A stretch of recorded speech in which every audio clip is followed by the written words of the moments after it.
Praise lord అందరికి सबको जय मसीह की। చిన్న ప్రార్థన చేసుకొని మనం వాక్యంలోకి వెళ్దాం. छोटी सी प्रार्थना करके प्रभु का वचन में हम जाएंगे। మహాగణుడు మహాపరిశుద్ధుడైన దేవ, మీ ఘనమైన నామమునకు వందనములు స్తోత్రములు అయినా ప్రభా. ఇంతవరకు ప్రభా పాటల్లో మీరు తోడే ఉండి మీ నామ మహిమ తెచ్చుకున్న దాన్ని బట్టి మీ వందనములు స్తోత్రములు తండ్రి. ప్రభా ఇప్పుడు వాక్య ధ్యానానికి వెలుచుండగా తండ్రి, మా అందరితో మీరు అయినా ప్రభా, మీ ఆత్మతో నింపండి తండ్రి. ప్రభా నన్ను మీ నోటు బోరగా వాడుకోండి ప్రభా. మా అందరికి కావాల్సిన వాక్యాహారాన్ని ప్రభా మాకు తినిపించండి తండ్రి. ప్రభా మా అందరి హృదయాల్లో ప్రభా మీ వాక్యం తండ్రి ఆహారంతో తృప్తిపరచండి ప్రభా. మీ వాక్యం ద్వారా ప్రభా మా జీవితాన్ని ఎలా సరి చేసుకోవాలో ఎలా కట్టుకోవాలో మాకు నేర్పించి నడిపించమని యేసుక్రీస్తు నామమున అడిగి వేడుకొంచున్నాం తండ్రి. ఆమేన్. आमेन।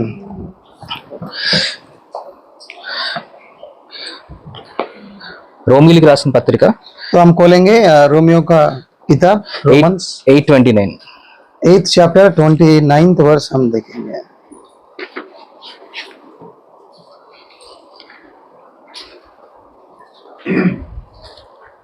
ఎందుకనగా తన కుమారుడు అనేక సహోదరులలో జ్యేష్ఠుడగునట్లు దేవుడు ఎవరిని ముందు ఎరుగనో వారు తన కుమారునితో సారూప్యము గల వారవుటకు వారిని ముందుగా నిర్ణయించారు.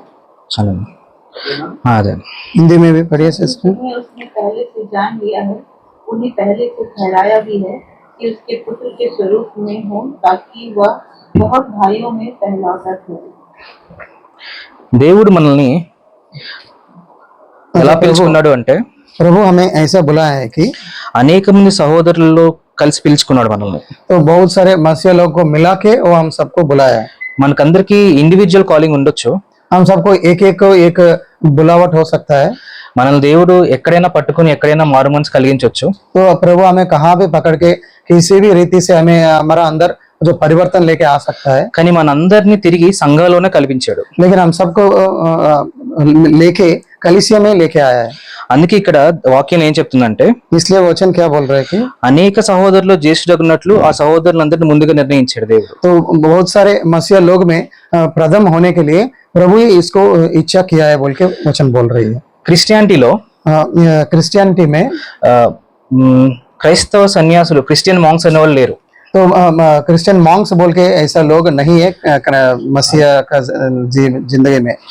ఒక్కొక్క వ్యక్తి వెళ్ళి నేను అడవుల్లోను కొండల్లోనూ ఉండి దేవుని దర్శనం తగులుతుంది, ఇలాగే బతికేస్తాను, ఇలాగే పరలోకం వెళ్ళిపోవడం అనేది వాక్యపరంగాను దేవుని పరంగాను నిర్ణయించబడలేదు. तो ऐसा पहाड़ों में जाके मैं प्रार्थना करते हुए या उपवास रहते हुए उधर ही मेरा जिंदगी ऐसा प्रभु के ऊपर बाई से गुजरता हूँ बोल के मसीह का जिंदगी में ऐसा नहीं है। దేవుడు మనల్ని ఎక్కడి నుంచి పిలుచుకున్నా సరే తిరిగి అందరూ సహవాసం కలిగే ద్వారానే దేవుని సన్నిధిలో చేరగలం మనం. तो प्रभु हमें कहाँ से भी बुलाने से भी हम सब एक कलीसिया में जुड़ रहने से ही प्रभु का साथ हम आगे जा सकते हैं। దాన్నే బైబిల్లో చర్చ్ అని పిలిచారు. इसलिए उसको चर्च बोल के बाइबल में बुलाते हैं। చర్చ్ అంటే బిల్డింగ్ కాదు. चर्च मतलब एक इस बिल्डिंग नहीं है। చర్చ్ అనే వర్డ్ గ్రీక్ లో ఎక్లీజియా అనే వర్డ్ నుంచి వచ్చింది. तो चर्च को ग्रीक में एक्लीसिया बोल के एक शब्द से आई है। ఎక్లీజియా అంటే కాల్డ్ అవుట్ పీపుల్ అని. एक्लीसिया मतलब जो बुला हुआ गया लोग है बोल के, పిలువబడిన వాళ్ళు. जो बुला गया लोग है। వాళ్ళు ఏంటంటే లోకంలో ఉంచి వాళ్ళని ఏర్పాటు చేసుకున్న దేవుడు వాళ్ళని పిలుచుకున్నాడు. तो इस संसार में उन लोगों को प्रभु ने चुन के उन लोगों को बुलाया है।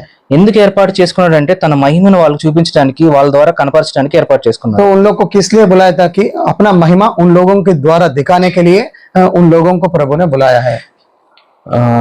అపోస్తుల కార్యాలు तो एक्ट्स में देखने से एक्ट्स ऑफ अपोस्टल में 11వ అధ్యాయం तो 11 अध्याय 26వ వచనం చూసుకుందాం. 26th वर्ष को देखने से అంతియోకుకు తోడుకొని వచ్చింది. వారు కలిసి ఒక సంవత్సరం అంతయు సంఘములో ఉండి బహుజనులకు వాక్యము బోధించింది. మొట్టమొదట అంతియోకులో శిష్యులు క్రైస్తవులను మొట్టమొదట जब वह उनसे मिला तो उसे अंताक्या लाया, और ऐसा हुआ कि वे 1 वर्ष तक कलीसिया के साथ मिलते और बहुत लोगों को उपदेश देते रहे, और चेले सबसे पहले अंताक्या ही में मसीह कहलाए। అప్పటి వరకు క్రైస్తవుల్ని వాళ్ళందరూ దేవుని యేసుప్రభు వారి శిష్యులనే పిలిచారు. तो उस समय तक जो भी मसीहा लोग हैं उन लोगों को यीशु मसीह का चेले बोल के बुला रहे थे। మొదట యోహాను పేతురు సేవ ద్వారా ప్రారంభమైన అపోస్తుల కార్యాలు तो जब शुरुआत से जो जॉन से और पत्रस से जो शुरुआत हुआ, जो एक्ट्स ऑफ अपोस्टल का जो लिखा गया चीज है, ఇక్కడ పౌల్ని బర్నబా వెంట పెట్టుకుని వచ్చేంత వరకు వాళ్ళ శిష్యులనే పిలిచారు. इधर पौल बरनबा को अपना साथ लेके इधर तक अंत्योक तक आने तक भी उन लोगों को यीशु मसीह का चेला बोल के ही उन लोगों को बुलाया गया था। సో మొదటిసారి అంత్యోకులు ఉన్న శిష్యుల్ని క్రైస్తవులని పిలిచారు. तो पहला बार अंत्योक बोल की जो जगह में जो चेले हैं यीशु मसीह का, उन लोगों को मसीहा लोग बोल के बुलाया गया है। సో క్రైస్తవులు అంటే యేసుక్రీస్తు ప్రభు వారి శిష్యులు. तो मसीहा लोग मतलब यीशु मसीह का चेले हैं। శిష్యుడు అంటే ఆయనకు వాళ్ళకు గురువు ఉంటాడు. सो शिष्य मतलब उसका एक चेले मतलब उसका एक गुरु जरूर रहेगा। సో యేసు ప్రభు వారి బోధనను అనుసరించే వాళ్ళని క్రైస్తవులను పిలుస్తున్నారు. तो यीशु मसीह का जो जो सेइंग से या टीचिंग से प्रीचिंग से उसको अनुसार करने वाला को मसीहा लोग बोल के बुलाते हैं या उसका चेले बोल के बुलाते हैं। సో ఎవరైతే యేసుక్రీస్తు ప్రభు వారి బోధనలు అనుసరిస్తారో ఆయన మార్గాలను అనుసరిస్తారో వాళ్ళందరినీ ఒక సంఘంగా దేవుడు ఏర్పాటు చేశాడు. तो जो भी लोग यीशु मसीह का जो बोला गया चीजों को अनुसार करते हैं, उसका अनुसार जीने के लिए कोशिश करते हैं, उन लोगों को एक कलीसिया में प्रभु लेके आया है, उन लोगों को चर्च बोल के बताया था। ఈ రోజు మనం చర్చ్ గురించి, చర్చ్ యొక్క రోల్స్ అండ్ రెస్పాన్సిబిలిటీ గురించి మాట్లాడుకుందాం. तो इस दिन हम चर्च के बारे में, चर्च का उसका क्या क्या रेस्पॉन्सिबिलिटी है, चर्च में एक एक आदमी का क्या रोल रहता है उसके बारे में हम देख लेंगे। చర్చ్ అంటే ఒక మనందరం ఒక చర్చ్ ఇక్కడ. तो चर्च का मतलब है हम सब भी एक मंदिर है। మనము ఇక్కడ Christian employees club at NTPC కన్నా కాదు. तो हम इधर एक मसीहा लोगों का एक क्लब एनटीपीसी कन्या जैसा नहीं है, మనం దేవుని సంఘం ఇక్కడ. हम एक प्रभु का संघ है या कलीसिया है इधर। దేవుడు రేపు మనతో డీల్ చేసేటప్పుడు కానీ మనం లెక్క అడిగేటప్పుడు కానీ సంఘంతో ఆలోచించి మనం అడుగుతాడు. तो जब प्रभु हमारे लिए बाद में प्रभु हमारे लिए जब जजमेंट करता है या किसी रीति से हमारे से जब बात करता है, वो कलीसिया द्वारा, हमारा इस कलीसिया का द्वारा ही वो उनसे करता है। ఎందుకంటే ఆదిమ సంఘంలో ఎవరికి వాళ్ళకి చర్చ్ బిల్డింగ్స్ లేవు. तो क्योंकि शुरुआत में जब मसीहा लोग थे उनके लिए कुछ ये सब बिल्डिंग नहीं था, चर्च का बिल्डिंग कुछ भी। వాళ్ళ యూదుల యొక్క మందిరాలు ఉన్నాయి, వాటినే వాడుకున్నారు. तो यूदा जाति लोगों का जो भी मंदिर रहता था उसी को वो लोग इस्तेमाल किया था मंदिर जैसा मिलने के लिए। ఇక్కడ అపోస్తుల కార్యాలు 2వ అధ్యాయం 43వ వచనంలో చూసుకుంటే, तो एक्ट्स 2:43 में हम देखने से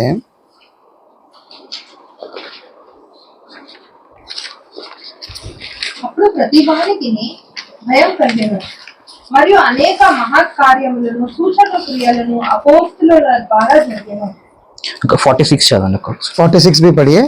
మరియు వారు ఏక మనస్కులై ప్రతిదినము దేవాలయములో తప్పక కూడుకొనుచు ఇంటింటా రొట్టె దేవుని స్తుతించుచు ప్రజలందరి వలన దయ పొందిన వారై చాలు सिस्टर 46 एक बार हिंदी में पढ़िए सिस्टर. हिंदी में पढ़ना। हाँ 46. 2:46 एक्ट्स 2:46।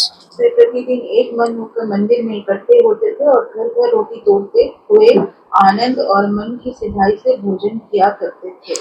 సో ఆదిమ సంఘంలో వాళ్ళు ఏం చేసేవాళ్ళు అంటే వాళ్ళకి చర్చ్ లేదు. तो जब शुरुआत का मंदिर में शुरुआत का जब मसीह लोग थे उनके लिए एक चर्च नहीं था, వాళ్ళకి బిల్డింగ్ లేదు, కానీ వాళ్ళు ఉన్న దేవాలయంలో ప్రతిరోజు కూడుకుంటున్నారు. तो उन लोग के लिए अलग से एक कंस्ट्रक्टेड हाउस नहीं था, बिल्डिंग नहीं था, लेकिन हर दिन वो लोग उस मंदिर में जो यूदा लोगों का मंदिर है उधर ही मिल रहे थे। ప్రతి ఇంట్లోనూ రొట్టె విరుస్తున్నారు, और हर एक घर में जाके वो रोटी तोड़ रहे थे, అక్కడ దేవుని స్తుతిస్తూ వాళ్ళ జీవితాలు గడుపుతున్నారు. और उधर प्रभु को स्तुति करते हुए अपना जिंदगी को वो लोग गुजार रहे थे। పైగా ఆదిమ సంఘానికి చర్చ్ కట్టుకునేంత టైం లేదు. और जो शुरुआत का मंदिर को चर्च बनाने का मंदिर को तैयार करने को उतना समय उन लोग का पास ఎందుకంటే नहीं था, వాళ్ళు అనిపించిన శ్రమల వలన వాళ్ళు చెదిరిపోయారు వాళ్ళు ఉన్న చోటు నుంచి. क्योंकि वो लोग जिस तरीका से रुकावट वो लोग फेस किया था, उसकी वजह से वो लोग इधर उधर सब लोग निकल गए थे।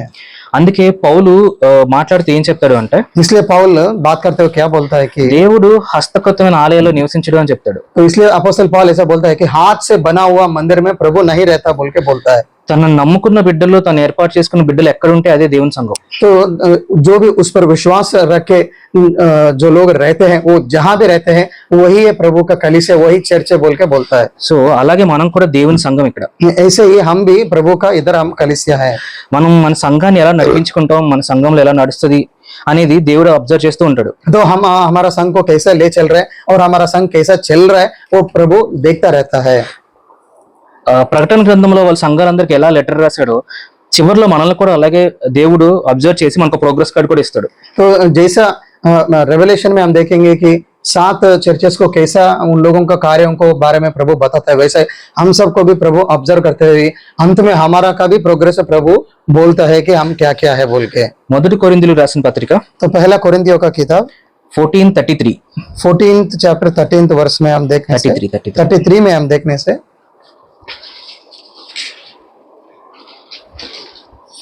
అలాగే పరిశుద్ధుల సంఘములన్నిటిలో దేవుడు సమాధానమునొచ్చే కర్త గాని అల్లరికి కర్త కాదు.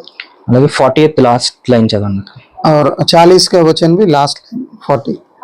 ఎవడైనను తెలియని వాడైతే తెలియని వాడుగానే ఉండనివ్వు.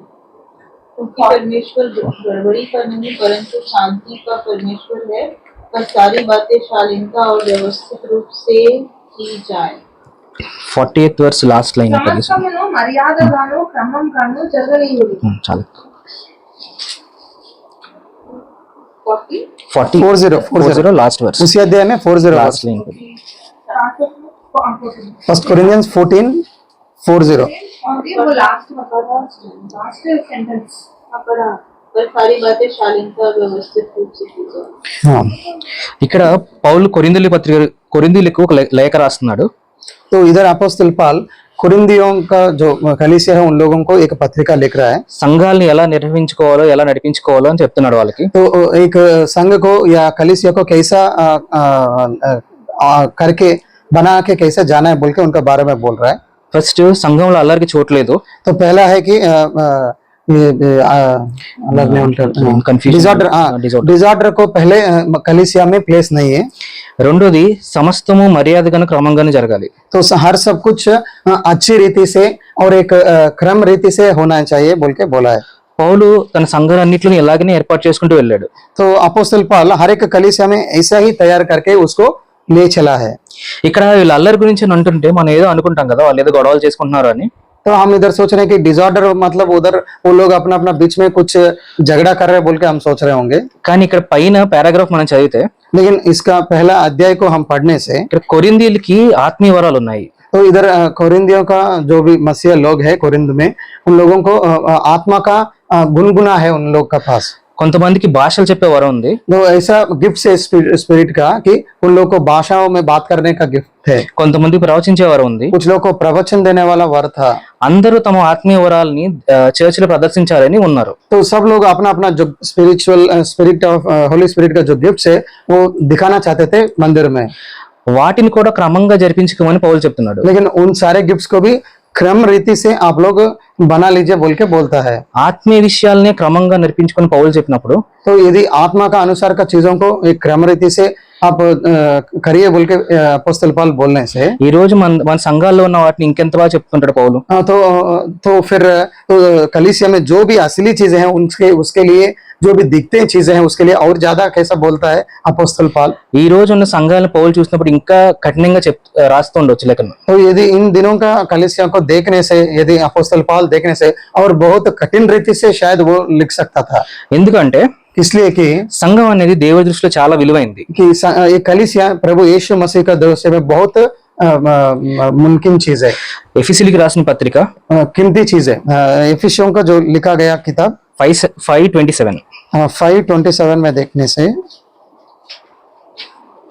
అటువలే క్రీస్తు కూడా సంఘమును ప్రేమించి అది కళంకమైనను మృతయ్యను అట్టిది మరి ఏదైనను లేక పరిశుద్ధమైనది గాను నిర్దోషమైనది గాను మహిమగల సంఘము గాను ఆయన తన ఎదుట దానిని నిలువబెట్టుకొనవలెనని వాక్యముతో సుదక స్నానము చేత దానిని పవిత్రపరిచి పరిశుద్ధపరచుటకై దాని కొరకు తనను తాను అప్పగించుకునేను. 27 और उसे एक ऐसी तेजस्वी कलीसिया बनाकर अपने पास खड़ी करे जिसमें न कलंक न चोरी न कोई और ऐसी वस्तु हो परंतु पवित्र और निर्दोष हो. ఇక్కడ యేసు ప్రభు వారు సంఘాన్ని ప్రేమించి సంఘం కోసం తను అర్పించుకున్నాడు. तो इधर यीशु मसीह कलीसिया को प्यार किया और कलीसिया के लिए अपने आप को समर्पण किया.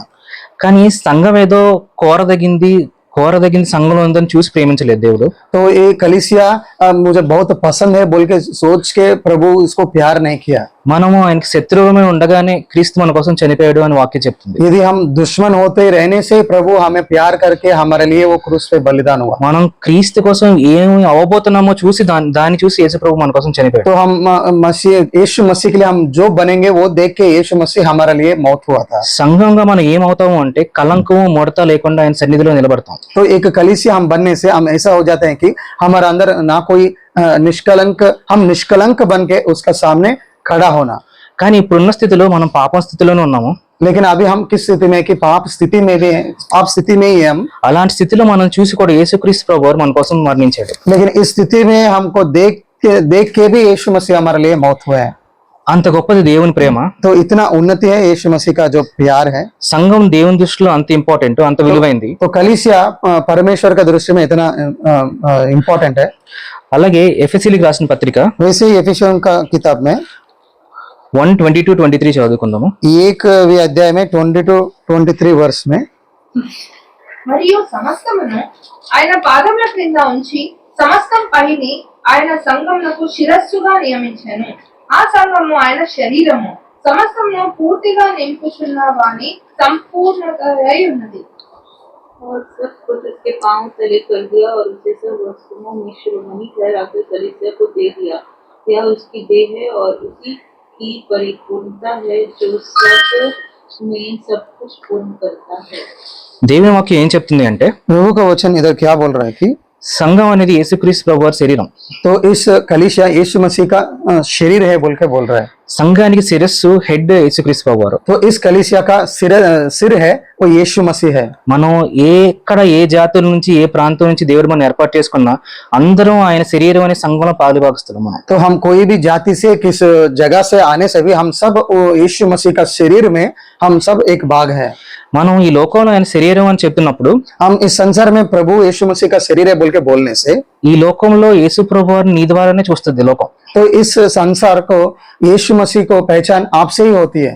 నువ్వు ఎలా నడుస్తావో నిన్ను చూసే యేసు ప్రభు ఎలా ఉంటాడో లోకం తెలుసుకుంటుంది. तो तुम कैसा रहते हो, कैसा चलते हो, तुम्हारा जिंदगी कैसा रहता है उसको देख के यीशु मसीह कैसा है वो लोग समझ लेते हैं। అందుకే इसलिए యూజువల్లీ మన బాడీలో కూడా हमारा शरीर में भी మన మైండ్ ఏం చెప్తుందో దాని ప్రకారం మన చేతులు కాళ్ళు పనిచేస్తాయి. तो हमारा मन जो बोलते है उसके अनुसार हमारा हाथ और पैर शरीर पूरा काम करता है। మన మైండ్ కి విరుద్ధంగా బాడీ శరీరం ఎప్పుడు నడవదు.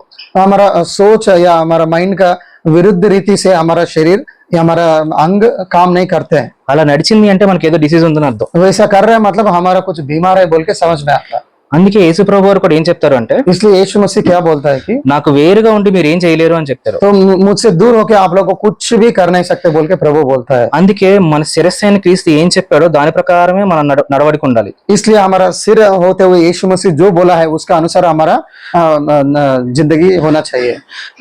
సో సంఘం అనేది దేవుని దృష్టిలో చాలా విలువైంది. इसलिए कलीसिया यीशु मसीह का दृष्टि में बहुत कीमत चीज है। ఆ సంఘం కోసం ఆయన ప్రాణం పెట్టాడు. उस कलीसिया के लिए वो अपना जान दिए తన సంఘాన్ని తన శరీరంగా పోల్చుకున్నాడు దేవుడు. और उस कलीसिया को मेरा शरीर है बोल के यीशु मसीह बोल रहा है। సో అలాంటి ఇంపార్టెంట్ అయిన సంఘానికి तो इतना जो प्रामुख्य चीज है जो कलीसिया है కొన్ని రోల్స్ అండ్ రెస్పాన్సిబిలిటీస్ ఇచ్చాడు దేవుడు. उसको कुछ रोल्स दिया है, कुछ रेस्पॉन्सिबिलिटीज भी प्रभु ने दिया है। అందులో ఫస్ట్ రెస్పాన్సిబిలిటీ ఏంటి అంటే उसका जिम्मेदारी पहला जिम्मेदारी क्या है कि మత్తయి సువార్త तो मत्ती का सुसमाचार 28:19 28:19 में देखेंगे 19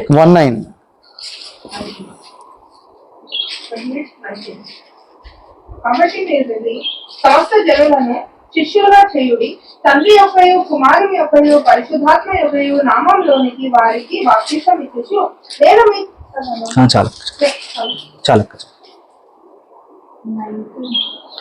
28:19 मैथ्यू का लास्ट चैप्टर। इसीलिए तुम जाओ, सब जातियों के लोगों को चेला बनाओ और उन्हें पिता और पुत्र और पवित्र आत्मा के नाम से बपतिस्मा।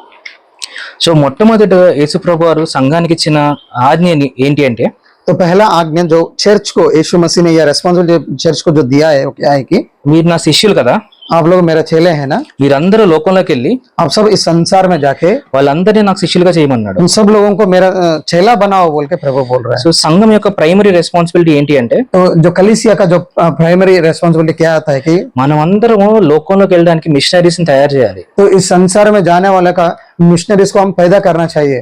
మిషనరీ అంటే కేవలం దేవుని సేవ చేయడం మాత్రం వెళ్ళే వాళ్ళు కాదు. तो मिशनरी मतलब कि सिर्फ प्रभु का सेवा करने वाला ही नहीं है, తమ తమ రోల్స్ అండ్ రెస్పాన్సిబిలిటీ తమ తమ జాబ్స్ లో దేవుని కోసం నిలబడే వాళ్ళని తయారు చేయాలి. तो अपना अपना रोल में अपना अपना जॉब में प्रभु के लिए खड़ा होने वाला लोगों को हम तैयार करना है। అదే లోకల్ చర్చ్ యొక్క సంఘం యొక్క ప్రైమరీ రెస్పాన్సిబిలిటీ. तो वही है एक लोकल चर्च का या नहीं तो एक कलीसिया का प्रथम रेस्पॉन्सिबिलिटी जिम्मेदारी। యాక్ట్స్ లో కూడా అపోస్తుల కార్యాల్లో కూడా చూసుకున్నప్పుడు हम एक्ट्स ऑफ अपोस्टल में भी देखने से పౌలు శీలకి దర్శనం వస్తుంది ఒక చోటకి వెళ్ళి దేవుని సువార్త చెప్పమని.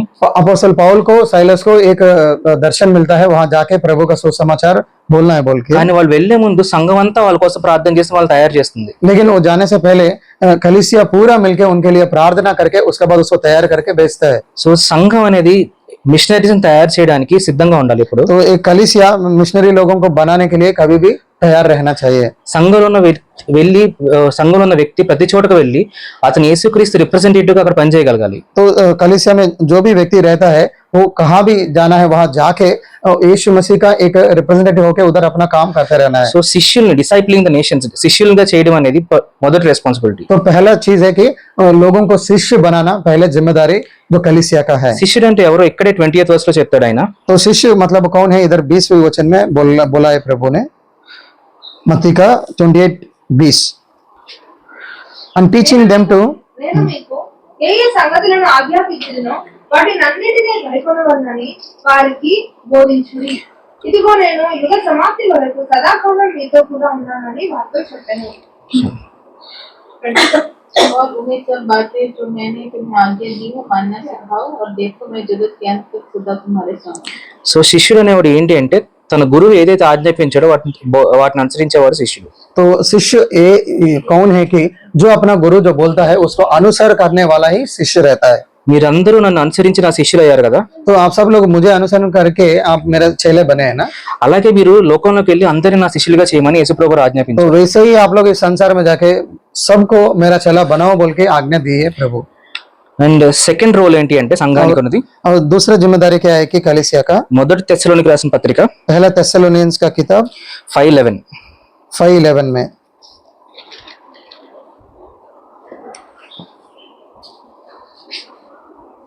కాబట్టి మీరిప్పుడు చేయుచున్నట్టుగానే ఒకరికొకరు ఆదరించి ఒకరికొకరు క్షేమాభివృద్ధి కలుగుతుంది. इस कारण में एक दूसरे को शांति दो और एक दूसरे की उन्नति का कारण बनो जैसा कि तुम करते भी हो। సో సెకండ్ రోల్ ఏంటి అంటే तो दूसरी जिम्मेदारी क्या है कि ఒకరినొకరు బలపరుచుకొని ఒకరినొకరు ఎంకరేజ్ చేసుకోవడం. तो एक दूसरों को शक्ति दिलाते हुए एक दूसरों को एनकरेज करते रहना। ఒకరి యొక్క విశ్వాసాన్ని ఒకరు బలపరుచుకుంటూ దేవునిలో కట్టబడ్డం. तो एक एक का विश्वास से दूसरा विश्वास को स्ट्रेंथन करके प्रभु का अंदर अच्छे स्थिर रहना और बनते जाना। యేసు ప్రభు వారు ఎందుకు సంఘాన్ని సహవాసాన్ని ఏర్పాటు చేశారు అంటే यीशु मसीह किस लिए इस कलीसिया को इस फेलोशिप को वो दिया है कि ఎందుకంటే ఒకరినొకరు బలపరుచుకుంటూ దేవుని ఎదగడం కోసం. एक एक अपने आप को स्ट्रेंथन करके प्रभु का भय में प्यार में बढ़ने के लिए। ఎందుకంటే ఒక్కడే ఉంటే పడిపోతాడు. क्योंकि अकेले रहने से वो गिर जाएगा। వాడిని లేపేవాడు బలపరిచేవాడు ఎవడు ఉండడు. उनको उठाने वाला और उसको शक्ति दिलाने वाला कोई नहीं रहता। కానీ సంఘంలో కలిసి ఉన్నప్పుడు लेकिन जब कलीसिया में जुड़ के रहने से ఒకరినొకరు బలపరుచుకుంటూ దేవుని కోసం నిలబడడానికి సహాయపడతారు. एक दूसरों के लिए स्ट्रेंथन करते प्रभु के लिए खड़ा होने के लिए सहायता मिलती है। సో చర్చ్ యొక్క సెకండరీ రెస్పాన్సిబిలిటీ ఏంటంటే ఒకరినొకరు బలపరచుకోవడం. तो कलीसिया का दूसरी जिम्मेदारी क्या है कि एक दूसरों को स्ट्रेंथन करना। థర్డ్ రెస్పాన్సిబిలిటీ तीसरी जिम्मेदारी क्या है कि కొలస్సీలకు రాసిన పత్రిక कोलोशियंस का किताब में 3:16 3 और 16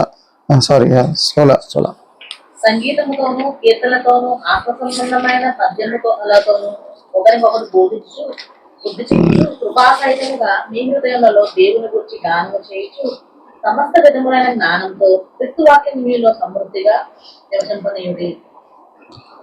3:16 कोलोशियंस। मसीह के वचन को अपने हृदय में अधिकारी से बसने दो और सिद्ध ज्ञान सहित एक दूसरे को सिखाओ और चिताओ और अपने मन में अनुग्रह के साथ परमेश्वर के लिए भजन और स्तुति गान और आत्मिक गीत गाओ। సో మన సంఘాల్లో సంగీతానికి కీర్తనలకి ఏంటి రోల్ అంటే तो हमारा फेलोशिप में म्यूजिक को और सॉन्ग्स को क्या रोल है कि ఒకరినొకరు బలపరచుకోవడం ఒకరినొకరు బుద్ధి చెప్పుకోవడానికి బోధించుకోవడానికి దేవుడు ఏర్పాటు చేశాడు. तो एक दूसरों को स्ट्रेंथन करने के लिए, एक दूसरों को ये गलत है सही है ये सब बातें बोलने के लिए प्रभु इसको दिया है। పాటల ద్వారా యేసుక్రీస్తు వారి వాక్యం మన హృదయంలో నివసింపజేయడానికి తయారు చేశాడు దేవుడు. तो गीत हम गाते हैं इसलिए कि उसका द्वारा प्रभु का वचन हमारा मन में रहने के लिए प्रभु उसको दिया है। అందుకే సంఘంలో జరిగే ప్రతి యాక్టివిటీ దేవుని మహిమ కోసమే జరుగుతుంది. इसलिए कलीसिया में जो कुछ भी छोटी चीज होते हैं वो प्रभु यीशु मसीह का महिमा के लिए होती है। సో పాటలు అనేవి మనల్ని ఒకరికొకరు బుద్ధి చెప్పుకోవడానికి ఒకరికొకరు బలపరచుకోవడానికి ఏర్పాటు చేశాడు దేవుడు. तो गाने इसलिए प्रभु रखा है कि हम एक दूसरों को अच्छा बुराई बताने के लिए और अपने आप को यीशु मसीह का प्यार में स्ट्रेंथन होने के लिए, विश्वास में स्ट्रेंथन होने के लिए सहायता करती है। ఎందుకంటే కొన్నిసార్లు పాటల ద్వారా కూడా దేవుని వాక్యం మన హృదయంలో ఉంటుంది, జ్ఞాపకం क्योंकि ఉంటుంది. बहुत सारे बार ऐसा हो जाता है कि प्रभु का वचन हमारा मन में एक अच्छा गीत का द्वारा, गाना का द्वारा भी हमारा अंदर चला जाता है। దేవుని వాక్యం అనుసరించిన రాసిన పాటలు మనం పాడుకోవడం వల్ల దేవుని వాక్యం మన హృదయంలో నివసిస్తుంది. तो प्रभु आत्मा से भर के जो भी गीत जो लिखा गया है उसको हम गाने से प्रभु का वचन भी हमारा मन में रह जाता है। దావీదు ఏమని రాస్తాడు అంటే तो राजा दाऊद क्या लिखता है कि నా ప్రవర్తన నేను ఎలా కాచుకుంటే నీ వాక్యం నా హృదయంలో ఉంటేనే కదా అని అంటాడు. तो मेरा प्रवर्तना को कैसा मैं स्थिर रख सकता हूँ, तुम्हारा वचन मेरा मन में रहने से ही ना बोल के बोलता है। సో అందుకే పాటల ద్వారా దేవుని వాక్యం నిరంతరం మన హృదయంలో ఉండాలి. इसलिए गीत के द्वारा प्रभु का वचन हर वक्त हमारा मन में प्रभु का वचन रहना चाहिए। ఇంకొక రోల్ చర్చ్ది ఏంటి అంటే और दूसरी जिम्मेदारी चर्च का क्या रहता है कि यह रोल क्या रहता है? హెబ్రీయులకు రాసిన పత్రిక हेब्रियों का किताब 10:24 10th chapter 24th verse। వాగ్దానం చేసిన వాడు 24. కొందరు మానుకొనుచున్నట్టుగా సమాజముగా కూడుట మానక ఒకరికొకరు హెచ్చరించుచు ఆ దినము సమీపించుట మీరు చూచిన కొలది మరి ఎక్కువగా అలాగు చేయుచు ప్రేమ చూపుటకును సత్కార్యములు చేయుటకును ఒకరికొకరు పురికొల్పుకొనవలెనని ఆలోచించు 24-25 और प्रेम 24-25 भी और प्रेम और भले कामों में उस्ताने के लिए एक दूसरे की चिंता करें और एक दूसरे के साथ इकट्ठा होना ना छोड़ें, जैसे कि कितनों की रीति है, पर एक दूसरे को समझाते रहें और ज्यों उस दिन को निकट आते देखो त्यों और भी अधिक किया करो। సో దేవుని వాక్యంలో ఎప్పుడు చూసుకున్నా సంఘం గురించి ఎప్పుడు రాసినా కూడాను तो प्रभु का वचन में कलीसिया का बारे में कभी भी लिखने से भी ఒకరినొకరు బలపరచుకోండి ఒకరినొకరు ఎంకరేజ్ చేసుకోండి ఉంటుంది. तो एक दूसरों को शक्ति दिलाओ, एक दूसरों को प्रोत्साह करो बोल के वचन में रहता है। ఇక్కడ కూడా ప్రేమ చూపడానికి సత్కార్యాలు చేయడానికి ఒకరినొకరు ఎంకరేజ్ చేసుకోమని ఉంది. इधर भी प्यार दिखाने के लिए और अच्छा काम करने के लिए एक दूसरों को प्रोत्साह करिए बोल के लिखा है। ఇంకా ఏమి రాసిందంటే ఈ వచనంలో और क्या लिखा है इस वचन में कि ఆ దినము సమీపించుట మీరు చూచిన కొలది మరి ఎక్కువగా అలా చేయండి అని ఉంది. और वो दिन प्रभु का दिन जो नजदीक होने से वैसा मिलना, सब लोग इकट्ठा होकर मिलना और ज्यादा करिए बोल के प्रभु का वचन बोल रही है। సో ఈ రోజు మనం దేవుని రాకడికి సమీపంగా ఉన్నాం. तो इस दिन हम प्रभु का दूसरे आगमन के लिए बहुत नजदीक में है। ఇది దగ్గరికి వస్తుందని మనకు తెలిసినప్పుడు ఏం చేయమని దేవుని వాక్యం చెప్తుందంటే तो ये और नजदीक आने से प्रभु का वचन हमें क्या बोल रहे करने के लिए कि మరి ఎక్కువగా ఒకరినొకరు ఎంకరేజ్ చేసుకోండి ప్రేమ చూపడానికి సత్కార్యాలు చేయడానికి అని చెప్తుంది. तो और ज्यादा एक दूसरों को एंकरेज करो प्यार दिखाने का और सत्कार्य करने के लिए बोल के प्रभु का वचन बोल रही है।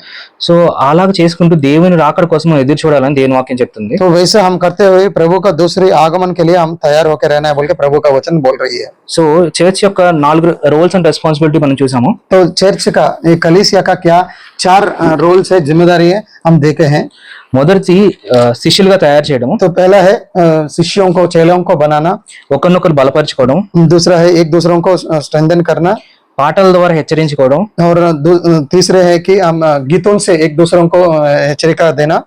అలాగే దేవుని రాకడ సమీపించిన కొలది ఇంకా మంచి కార్యాలు చేయడానికి ఒకరినొకరు ప్రోత్సాహపరచుకోవడం। और आखिरी ये कि प्रभु का दिन समीप होने से अच्छा काम करने के लिए एक दूसरों को प्रोत्साह करना। సో దేవుడు సంఘాన్ని ఇలాగ ఏర్పాటు చేసుకున్నప్పుడు तो प्रभु ऐसा कलीसिया को जब वो तैयार करता है, దేవుడు ప్రకటన గ్రంథంలో కొన్ని సంఘాలకి ప్రోగ్రెస్ కార్డ్ రాశాడు. तो रेवलेशन में प्रभु ने कुछ कलीसियाओं को उनका प्रोग्रेस रिपोर्ट दिया है। అందులో 2 సంఘాల గురించి మనం ధ్యానించుకుని ఈరోజు ముగించుకుందాం. उसमें 2 कलीसिया के बारे में हम आज ध्यान करके आज का आराधना को वचन का भाग को समाप्त कर लेंगे। ప్రకటన గ్రంథం 2వ అధ్యాయం तो रेवलेशन का दूसरे अध्याय में మొదటి నుంచి చదువుకుందాము. पहला वचन से हम पढ़ते जाएंगे, ఒక్కొక్క వచనం ధ్యానం చేసుకుంటూ వెళ్దాం. एक एक वचन हम ध्यान करते जाएंगे। ఎఫెసులో ఉన్న సంఘపు దూతకు ఇలాగు రాయము, 7 నక్షత్రములు తన కుడి చేత పట్టుకుని 7 దీపస్తంభముల మధ్య సంచరించువాడు చెప్పు సంగతులు ఏమనగా, చాలా సో ఇక్కడ ప్రతి సంఘానికి యేసుక్రీస్తు ప్రభువారు ఒక లేఖ రాస్తున్నారు. तो इधर हर एक कलीसिया को यीशु मसीह ऐसा एक पत्रिका लिखवा रहा है। ప్రతి లెటరు యేసుక్రీస్తు ప్రభువారు తనను తాను ఒక యూనిక్ గా డిస్క్రైబ్ చేసుకుంటారు. तो हर एक लेटर में यीशु मसीह अपने आप का बारे में एक अलग तरीका से उधर प्रकट करता है। తనను తాను ఎలాగ ఇంట్రడ్యూస్ చేసుకుంటారో దాన్ని బట్టి ఆ సంఘానికి ఏం చెప్తున్నారో మనం అర్థం చేసుకుంటాం. तो वो अपने आप को कैसा उधर लिखा गया है वैसा प्रभु उस कलीसिया से बात करने वाला बोल के हमको समझ में आता है। అంటే తనలో ఏ క్యారెక్టర్ ని ఇంట్రడ్యూస్ చేసుకుంటాడో ఆ క్యారెక్టర్ మీద ఆ సంఘానికి ప్రోత్సహించడం కానీ హెచ్చరిక చేయడం కానీ చేశారు. तो जिस गुना से प्रभु अपने आप को इंट्रोड्यूस करता है वैसे ही गुनगुना में उन लोगों को अच्छाई या बुराई बताने के लिए प्रभु ऐसा लिखा जाता है। తన ఇంట్రడక్షన్ తర్వాత ఆ సంఘంలో ఉన్న మంచి విషయాలు చెడ్డ విషయాలు చెప్తారు. तो अपने बारे में परिचय करने के बाद उस कलीसिया का अच्छे बातें और बुराई बातें प्रभु उधर बोलता है। ఆ తర్వాత వాళ్ళకి చివర్లో ఒక ప్రామిస్ ఇస్తారు దేవుడు. और अंत में ऐसा बोल के अंत में उन लोगों को एक प्रॉमिस भी प्रभु देता है। ప్రతి సంఘానికి రాసిన లెటర్ కి ఇదే ప్యాటర్న్ ఉంటుంది. तो हर एक कलीसिया को जो लिखा है जो पत्रिका में यही पैटर्न फॉलो होता है। సో ఇక్కడ యేసు ప్రభువు తనను తాను ఏమని ఇంట్రడ్యూస్ చేసి तो यीशु मसीह इधर अपने आप को क्या बोल के इंट्रोड्यूस कर रहा है कि 7 నక్షత్రాలు తన కుడి చేతి పట్టుకున్నవాడు, तो 7 स्टार्स को अपना राइट हैंड में पकड़ा हुआ बोल के, 7 దీప స్తంభముల మధ్య సంచరించేవాడు, और 7 लैंप स्टैंड्स का बीच में जो चलता होने वाला व्यक्ति हूँ बोल के మనం ఇక్కడ ఫస్ట్ చాప్టర్ లాస్ట్ వర్స్ లో చూసుకుంటే अपने आप को परिचय करता है। पहला अध्याय में आखिरी वचन भाग में हम देखने से 7 నక్షత్రాలు అంటే 7 సంఘాలకు ఉన్న దూతలు. तो 7 लैंप स्टैंड्स मतलब 7 चर्चेस का जो भी दूता है हर एक चर्च का उनका बारे में बोल रहा है। దీపస్తంభాలు అంటే 7 సంఘాలు. और दीप स्टार्स मतलब वो 7 चर्चेस है। సో 7 నక్షత్రాలు అంటే 7 దూతలు తన చేతిలో ఉన్నారు, వాళ్ళందరూ ఆయన కంట్రోల్లోనే ఉన్నారు. तो माफ करिए, स्टार्स मतलब जो दूता है हर 7 चर्चेस का वो सब प्रभु का कंट्रोल में है।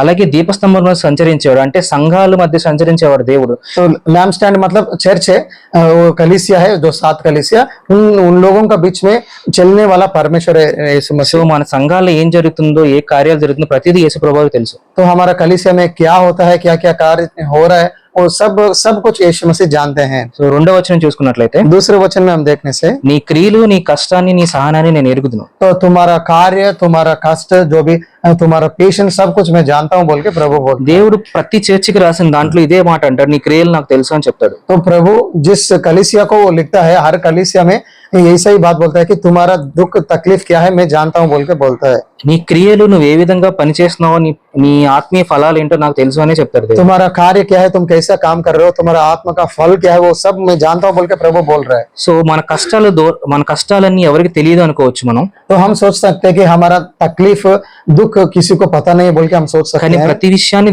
దేవుడు తెలుసు, దేవుడు అబ్జర్వ్ చేస్తూ ఉంటాడు. लेकिन हर सब चीज प्रभु को पता है और प्रभु ग्रहण करता है। సో ఇక్కడ 2వ వచనం ఇంకా ముందుకెళ్తే, और दूसरे वचन में और थोड़ा आगे जाने से, నీవు దుష్టులను సహింపలేవనియు అపోస్తలులు కాకే తాము అపోస్తలుమని చెప్పుకుని వారిని పరీక్షించి అబద్ధికులను కనుగొన్నావు అని చెప్తారు వాళ్ళ గురించి. तो तुम दुष्ट लोग को तुम सह नहीं पाओगे, और कुछ लोग जो अपोस्तल नहीं है लेकिन फिर भी वो लोग अपोस्तल जैसे करने वाले लोगों को तुम पेशेंट से कर रहे हो बोल के बोलता है। దుష్టులు అని దేవుడు ఎవరిని చెప్తున్నాడు అంటే ఇక్కడ दुष्ट लोग बोल के इधर किन लोगों को प्रभु बोल रहा है कि ఎవరంటే అబద్ధ బోధికులు, తాము అపోస్తలుమని చెప్పుకొని కానీ అపోస్తలు కాకుండా ఉన్న వాళ్ళ గురించి చెప్తున్నాడు. जो अबद्ध बोध करते हैं, अबद्ध प्रीचर्स पास्टर्स को, उन लोगों के बारे में इधर बोल रहा है। సంఘం యొక్క ఒక రోల్ అండ్ రెస్పాన్సిబిలిటీ ఏంటి అంటే, चर्च का एक रोल एंड रेस्पॉन्सिबिलिटी और भी क्या है कि అబద్ధ బోధకులు ఎవరో కనుక్కోవడం అనేది మన చర్చ్ మన రెస్పాన్సిబిలిటీ. तो जो गलत तरीके से बोधा करता है उन लोगों को पकड़ना हमारा ही रेस्पॉन्सिबिलिटी है। ఈ ఎఫెసీ సంఘం వాళ్ళు ఏం చేశారంటే పరీక్షించి వాళ్ళ అబద్ధికులను తెలుసుకున్నారు వాళ్ళు. तो एफिशिएंस का जो कलीसिया लोग क्या किया कि वो लोग परीक्षा करके ये लोग गलत बोधा कर रहे बोल के उनको पकड़ लिया है। ఎలా తెలుస్తుంది వాళ్ళు అబద్ధ బోధకుల్లో మంచి బోధకులు అని? कैसा वो अच्छा बोधा करने वाला या गलत बोधा करने वाला बोल के कैसा पता चलता है? ప్రతిదీ దేవుని వాక్యం ద్వారానే తెలుస్తుంది. क्योंकि हर सब कुछ प्रभु का वचन द्वारा से पता चलता है. కొంచెం వెనక్కి వెళ్తే యూదా పత్రిక 1:3 చూసుకుందాం. तो थोड़ा पीछे जाने से इंग्लिश में जूड जूड का 1:3 पीछे उसका पीछे ये 1:3 है.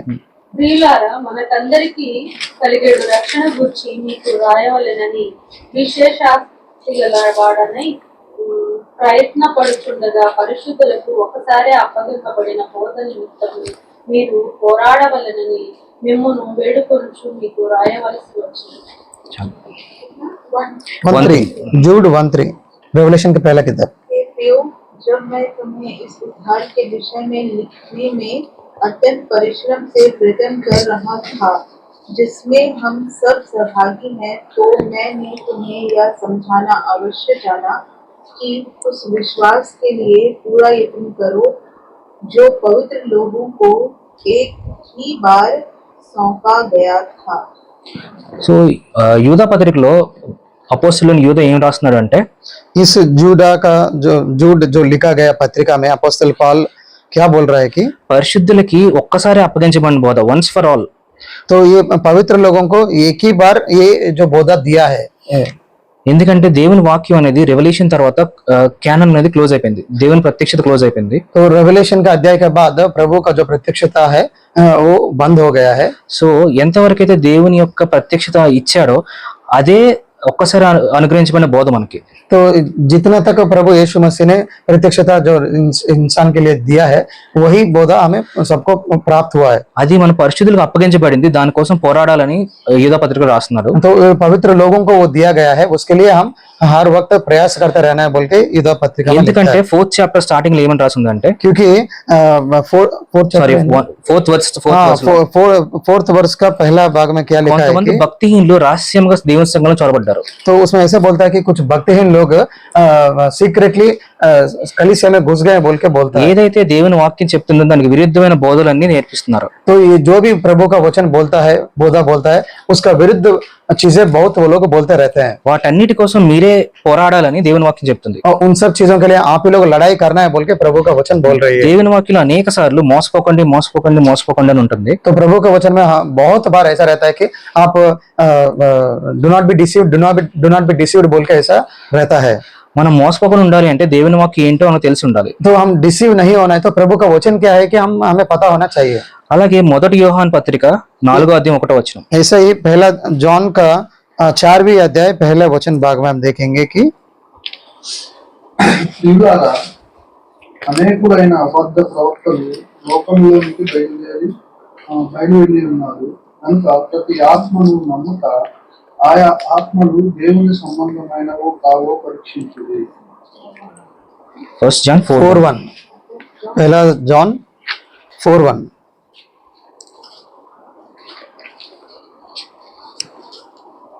Beloved, do not believe every spirit, but test the spirits to see whether they are from God, for many false prophets have gone out into the world. 4:1. प्रियो, हर एक आत्मा की प्रतीति न करो, वरन आत्माओं को परखो कि वे परमेश्वर की ओर से हैं कि नहीं, क्योंकि बहुत से झूठे भविष्यवक्ता जगत में निकल खड़े हैं. సో దేవుని వాక్యం అనేక సార్లు అబద్ధ బోధకుల్ని అబద్ధ ప్రవక్తల్ని పరీక్షించి తెలుసుకోమని చెప్తుంది. तो प्रभु का वचन बहुत बार ऐसा ही बोलता है कि जो अबद्ध बोधा करने वाला अबद्ध प्रवक्ता लोगों को परीक्षा करके उनको पहचानना है बोल के సో बोलते हैं. ఆ రెస్పాన్సిబిలిటీ ఎప్పుడు మన మీదే ఉంటుంది. तो उसका जो जिम्मेदारी हमारा ऊपर ही रहता మనం है. ఎవరి వాక్యం వింటుందో, ఏ వాక్యం మన హృదయంలో యాక్సెప్ట్ చేస్తున్నామో అవంతా మన మీద రెస్పాన్సిబిలిటీ ఉంటుంది. तो हम किसका वचन सुन रहे हैं और कैसे हम उसको स्वीकार कर रहे हैं, उसका जिम्मेदारी सब हमारा ऊपर रहता है. ఎంత పెద్ద బోధకుడైనా ఎంత గొప్పవాడైనా అతని వాక్యం అతను చెప్పే బోధ దేవుని వాక్యం అనుసారంగా ఉందో లేదో పరీక్షించి మనం యాక్సెప్ట్ చేసుకోవాలి. तो वो कितना भी महान बोधा करता है, कितना भी बहुत बड़ा पास्टर भी होने से भी वो जो बोलता है वो प्रभु का वचन का अनुसार है या नहीं बोल के हम उसको परीक्षा करना है.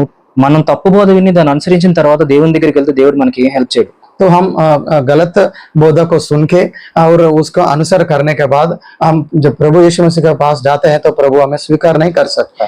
ఎందుకంటే इसलिए कि ఎందుకంటే మనల్ని జాగ్రత్తగా ఉండమని, మనల్ని మోసపోకుండా ఉండమని దేవుడు ఆ రెస్పాన్సిబిలిటీ మన మీద పెట్టాడు. तो इसलिए कि प्रभु ही हमें बोला है कि आप लोग केयरफुल रहिए बोल के उस जिम्मेदारी हमारा ऊपर है, प्रभु ने అలా रखा है। టెస్ట్ చేయడం ఏమీ తప్పు కాదని దేవుని వాక్యం చెప్తుంది. तो वैसा परीक्षा करना गलत नहीं है बोल के प्रभु का वचन बोल रही है। ఎందుకంటే పౌలు శీలలు కూడా దేవుని వాక్యం ప్రకటిస్తున్నప్పుడు क्योंकि पौल और साइलस जब प्रभु का वचन को फैला रहे थे, బెరయ అనే సంఘంలో ఉన్న వాళ్ళు बेरेया बोल के एक कलीसिया में जो लोग हैं, వారు ప్రతిరోజు పౌలు శీలలు ఏం చెప్తున్నారో అవి దేవుని వాక్యం ఉన్నాయో లేవో టెస్ట్ చేస్తూ వచ్చారు. तो क्योंकि वो लोग हर दिन जो पौल और साइलस जो भी चीजें बता रहे हैं वो प्रभु का वचन में लिखा हुआ है नहीं बोल के उसको परीक्षा करके हर दिन वो लोग आ रहे थे। మన వినే బోధ ఎవరు చెప్తున్నా సరే అది దేవుని వాక్యం అనుసరం ఉందో లేదని టెస్ట్ చేయడం ఎంతో అవసరం. इसलिए हम जो भी बोधा सुनते हैं वो प्रभु का वचन का अनुसार है या नहीं बोल के उसको परीक्षा करना बहुत ज्यादा जरूरी है। ఇక్కడ యేసు ప్రభు వారు కూడా అలాంటి విషయాన్ని గొప్ప పొగుడుతూ చెప్తున్నాడు. तो इधर भी यीशु मसीह वो चीज को दिखाते हुए ही हम सबको बोल रहे हैं। సో అలాగ అబద్ధ బోధకులను కనుగొనడం అనేది దేవుడు మంచి మార్కులు ఇస్తున్నాడు వాళ్ళ ప్రోగ్రెస్ రిపోర్ట్ లో. तो आप लोग अबद्ध प्रवक्ता को आप लोग पहचान पा रहे हैं, ये अच्छी बात है बोल के उन लोगों को अप्रिशिएट कर रहे हैं प्रभु उनका प्रोग्रेस रिपोर्ट में। సో ఇంకా ఏం అప్రిషియేట్ చేస్తున్నారంటే యేసు और ప్రభు क्या भी उन लोगों को अप्रिशिएट कर रहा है యేసు ప్రభు నామ నిమిత్తం భారం భరించి అలయలేదు, వాళ్ళు అలసిపోలేదు. तो यीशु मसीह के लिए वो बर्डन लेके वो लोग टायर्ड नहीं हुआ बोल के बोल रहा है। సో వీళ్ళ చర్చిలో 3 పాజిటివ్ పాయింట్స్ ఉన్నాయి. तो इनका कलीसिया में 3 पॉजिटिव चीजें हैं। వాళ్ళ క్రియలు ఉన్నాయి, एक है उन लोगों का एक्ट्स है, ఇంకోటి అబద్ధ బోధకులను కనిపెట్టారు వాళ్ళు, और दूसरा है फॉल्स प्रॉफिट्स को वो लोग पहचान लिया है, అలాగే వాళ్ళు దేవుని కోసం సహనం కలిగి భారం భరిస్తున్నారు. और वो प्रभु के लिए पेशेंट होके बर्डन को ले पा रहा है। కానీ యేసు ప్రభు 4వ వచనంలో ఏం చెప్తున్నారంటే, लेकिन 4वें वचन में यीशु मसीह क्या बोल रहा అయినా है కూడా फिर भी మీ మీద నేను ఒక తప్పు మోపాల్సి ఉంది. लेकिन फिर भी आप लोगों का ऊपर एक गलती डालना है बोल के प्रभु बोल रहे रेवलेशन। ఏంటంటే నీకు మొదట నీకుండిన ప్రేమను నువ్వు వదిలేసావని చెప్తున్నాడు. तो प्रभु एक क्या बात बोल रहे हैं कि पहला प्यार जो तुम्हारा अंदर था वो तुम छोड़ दिया बोल के बोल रहे हैं। నువ్వు కోల్పోయావు అనట్లేదు, నువ్వు వదిలేసావని చెప్తున్నారు तुम దేవుడు. छोड़ दिया बोल के प्रभु बोल रहे हैं, तुम निकल गया बोल के नहीं बोल रहे, तुम छोड़ दिया बोल के बोल रहे हैं। You did not lose that love, तो యూ అబాండన్ దట్ లవ్ అని చెప్తున్నారు तुम దేవుడు. छोड़ दिया नहीं लेकिन उसको मना ही कर दिया बोल के बोल रहे हैं। ఆ ప్రేమను వదిలేశారు.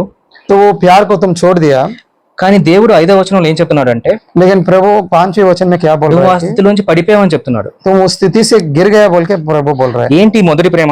वो तो पहला प्यार क्या था? వీళ్ళు అబద్ధ బోధకుల్ని కనిపెట్టారు, దేవుని కోసం భారాన్ని భరించారు, కానీ వాళ్ళ లోపల మొదట ఆయన కోసం ఉండిన ప్రేమ లేదు వాళ్ళకి. तो ये अबद्ध प्रवक्ता को पकड़ लिया और प्रभु के लिए बहुत बर्डन को ले लिया, लेकिन इन लोग का पहला प्यार जो था प्रभु के लिए वो नहीं, इन लोगों का मन में नहीं था। ఆ మొదటి ప్రేమ ఏంటి అంటే, वो पहला प्यार क्या था कि అపోస్తల కార్యాలు तो एक्ट्स ऑफ अपोस्टल है 2nd చాప్టర్ 42nd వర్స్. सो दूसरी अध्याय 42nd वर्ष में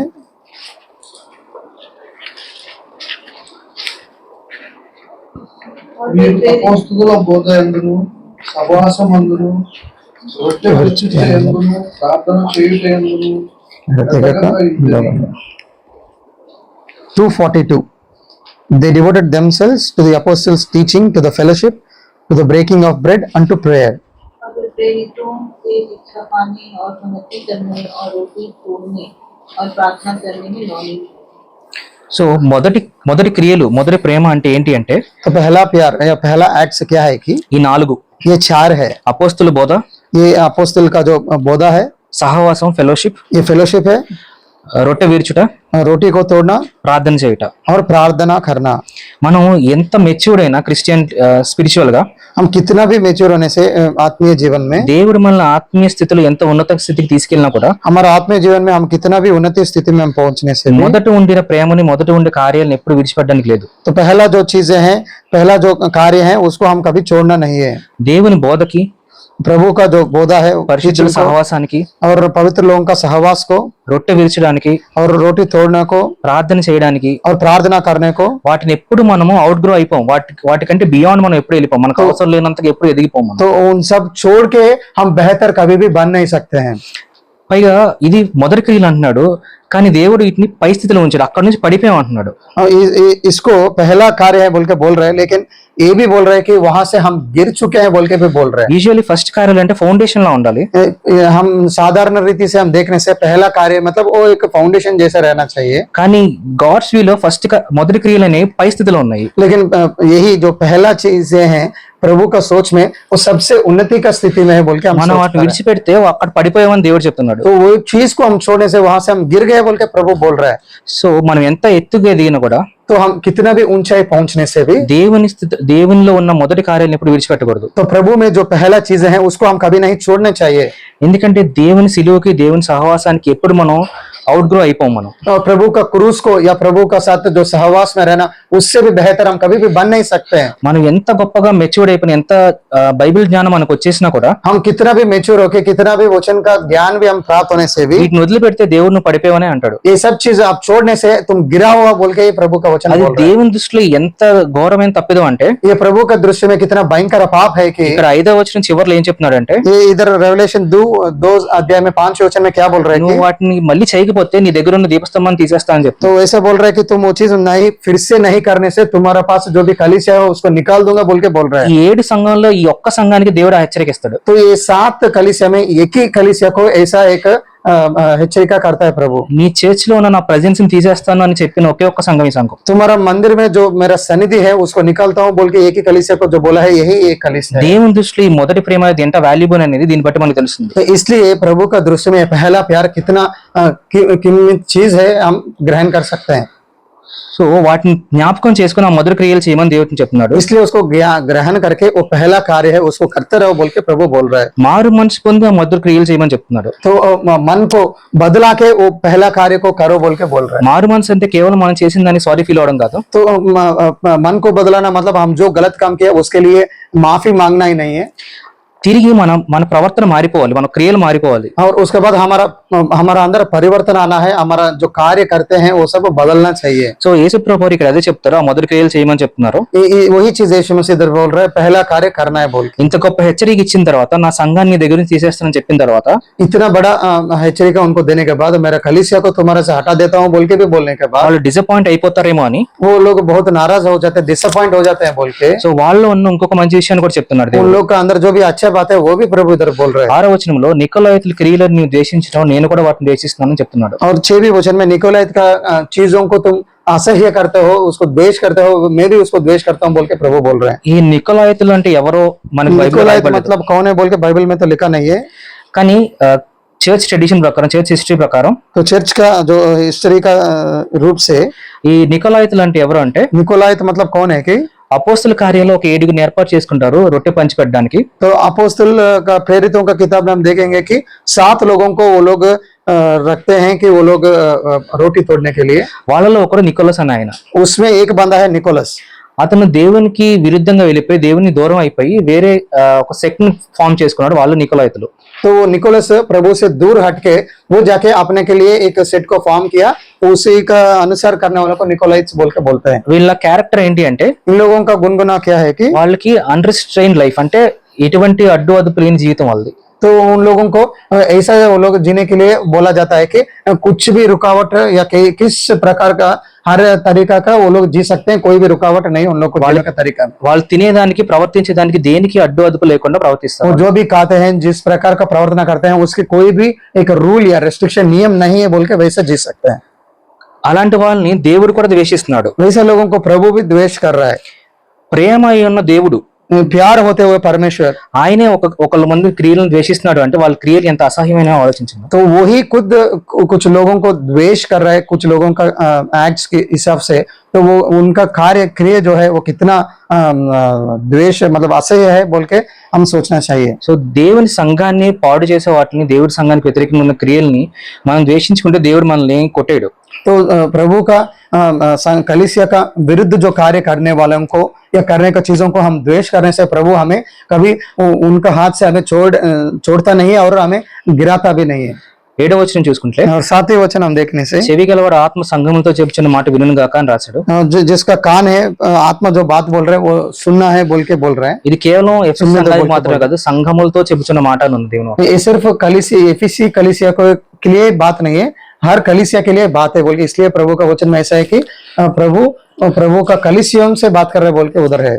కేవలం ఎఫెసీ సంఘాన్ని మాత్రమే కాదు, అటువంటి క్యారెక్టర్ అటువంటి గుణాలు ఉన్న ప్రతి సంఘానికి దేవుడు మాట్లాడుతాడు. सिर्फ एफिसिया कलीसिया के लिए नहीं, लेकिन वैसा गुनगुना जिस कलीसिया को है, या हर कलीसिया से ऐसा बात कर रहा है कि वो ऐसा गुनगुना किसको है वो बदल सकता है बोल के। ఆత్మ చెబుతున్న మాట అని చెప్తున్నాడు దేవుడికి. तो आत्मा पवित्र आत्मा बोलने का बात बोल के इधर प्रभु बोल रहा है। యేసు ప్రభు స్టార్ట్ చేశారు, కానీ ఆత్మ చెప్తున్నాడు అని రాశారు దేవుని వాక్యంలో. यीशु मसीह शुरुआत किया, लेकिन आत्मा बोल रहे बोल के बीच में लिखा है। దీన్ని బట్టి మనం చూడొచ్చు త్రియేక దేవుడి యొక్క ఐక్యత ఏంటో మనం చూడొచ్చు. तो इससे ही हमें समझ सकते हैं कि जो तृत्व होने वाला परमेश्वर का ऐक्यता क्या है, हम समझ सकते हैं।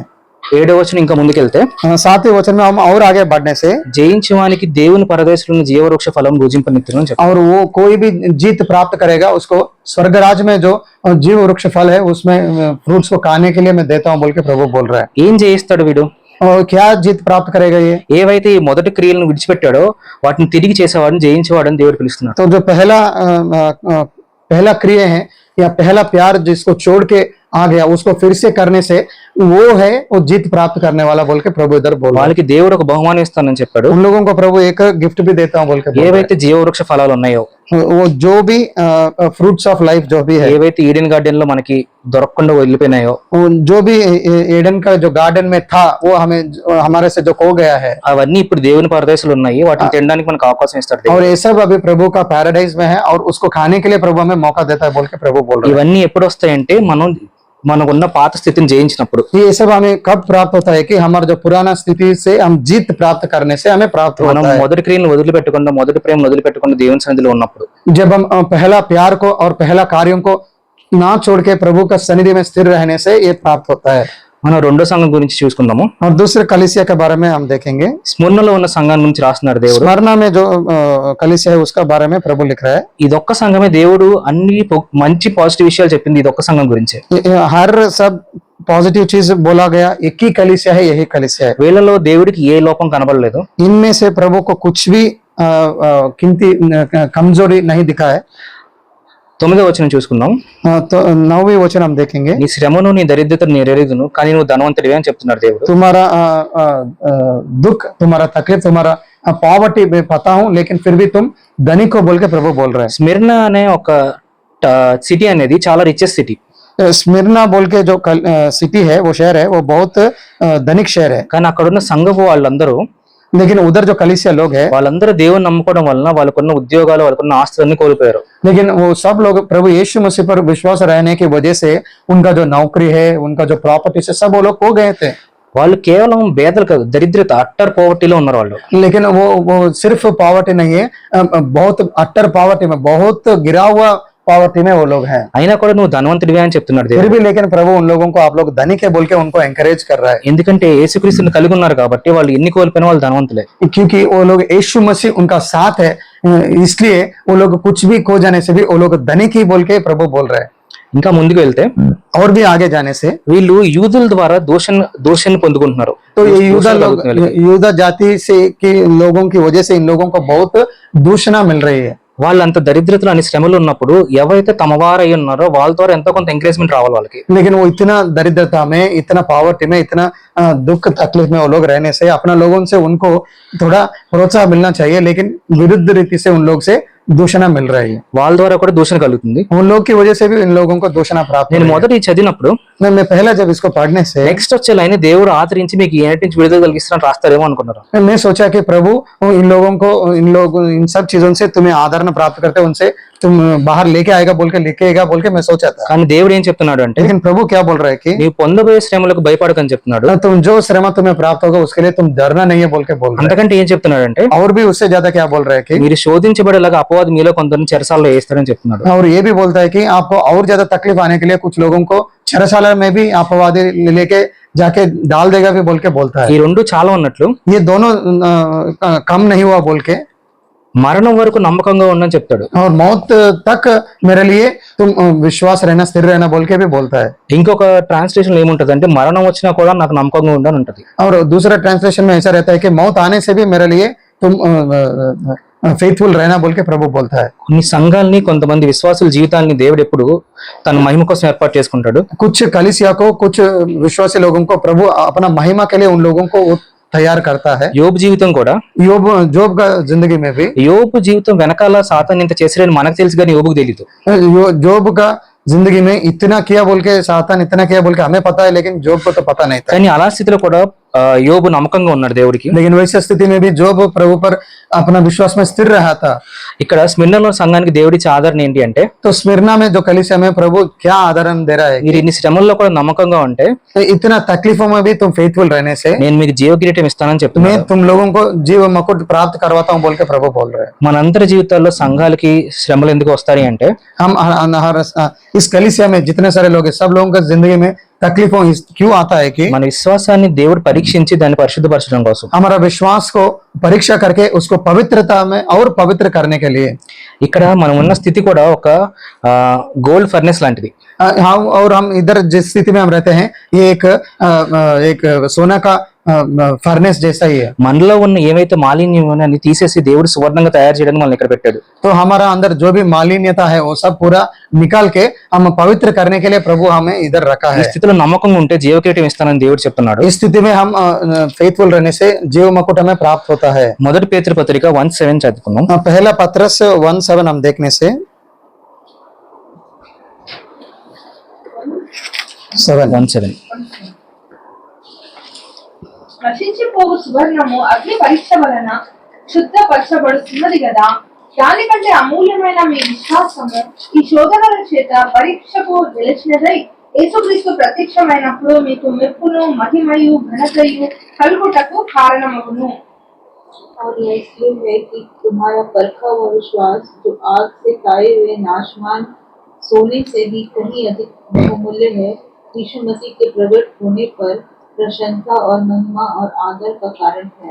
సో దేవుని వాక్యం ఏం చెప్తుంది అంటే, इसलिए प्रभु का वचन क्या बोल रहे మన हैं कि జీవితంలో శోధనలు పరీక్షలు ఎందుకు వస్తాయంటే, हमारा जिंदगी में जो शोधना या परीक्षा किस लिए आता है कि బంగారం కంటే అమూల్యమైన మన విశ్వాసము जो सोने से भी कीमती होने वाला हमारा जो विश्वास है, అది ఆ పరీక్షకు నిలిచి वो उस परीक्षा में वो खड़ा होके యేసు ప్రభు ప్రత్యక్షం ఉన్నప్పుడు మనం ఘనత కలగడానికి కారణం అవుతుంది అని यीशु मसीह जब प्रत्यक्ष होता है हमें और महिमा प्राप्त होने के लिए वो रहता है। సో దేవుడు సంఘాన్ని इसलिए प्रभु कलीसिया को మన విశ్వాసాన్ని బలపరచడానికి, हमारा विश्वास को स्ट्रेंथन करने के लिए యేసుక్రీస్తు ప్రభు ప్రత్యక్షమైనప్పుడు మన మహిమ ఘనత కలగడానికి ఏర్పాటు చేశారు. यीशु मसीह जब प्रत्यक्ष होता है हमें महिमा और घनता प्राप्त होने के लिए उसको तैयार किए हैं। ఈ కృప పరిశుద్ధాత్ముడు మా అందరికీ దయచేయండి.